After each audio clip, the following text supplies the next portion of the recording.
ابن عمر رضی اللہ تعالیٰ عنہ سے حضور اقدس صلی اللہ علیہ وسلم کا یہ ارشاد منقول ہے کہ حسد دو شخصوں کے سوا کسی پر جائز نہیں، ایک وہ جس کو حق تعالی شانہ نے قرآن شریف کی تلاوت عطا فرمائی اور وہ دن رات اس میں مشغول رہتا ہے، دوسرے وہ جس کو حق سبحانہ نے مال کی کثرت عطا فرمائی اور وہ دن رات اس کو خرچ کرتا ہے۔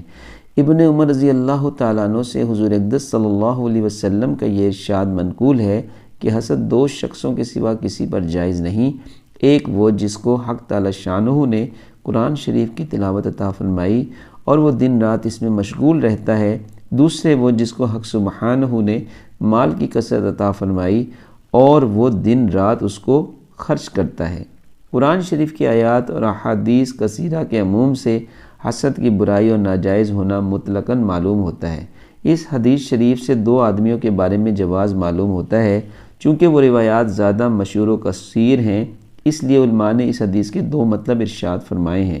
اول یہ کہ حسد اس حدیث شریف میں رش کے معنی میں ہے، جس کو عربی میں غبطہ کہتے ہیں۔ حسد اور غبطہ میں یہ فرق ہے کہ حسد میں کسی کے پاس کوئی نعمت دیکھ کر یہ آرزو ہوتی ہے کہ اس کے پاس یہ نعمت نہ رہے، خواہ اپنے پاس حاصل ہو یا نہ ہو، اور رشک میں اپنے پاس اس کے حصول کی تمنا و آرزو ہوتی ہے، عام ہے کہ دوسرے سے زائل ہو یا نہ ہو۔ چونکہ حسد بالاجماع حرام ہے، اس لیے علماء نے اس لفظ حسد کو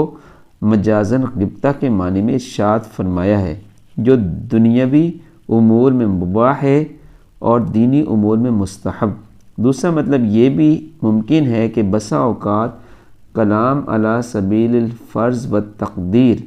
مستعمل ہوتا ہے، یعنی اگر حسد جائز ہوتا تو یہ دو چیزیں ایسی تھیں کہ ان میں جائز ہوتا۔ اللہ تعالیٰ سے دعا ہے کہ اللہ تعالیٰ مجھے اور آپ کو بھی ان دونوں اعمال میں مشغول فرمائے، قرآن شریف کی تلاوت میں اور جو ہے وہ اللہ تعالیٰ کے راستے میں خرچ کرنے میں، اور اللہ تعالیٰ ان باتوں کو دوسروں تک پہنچانے کی بھی توفیق عطا فرمائے۔ آمین ثم آمین۔ جزاکم اللہ خیرا۔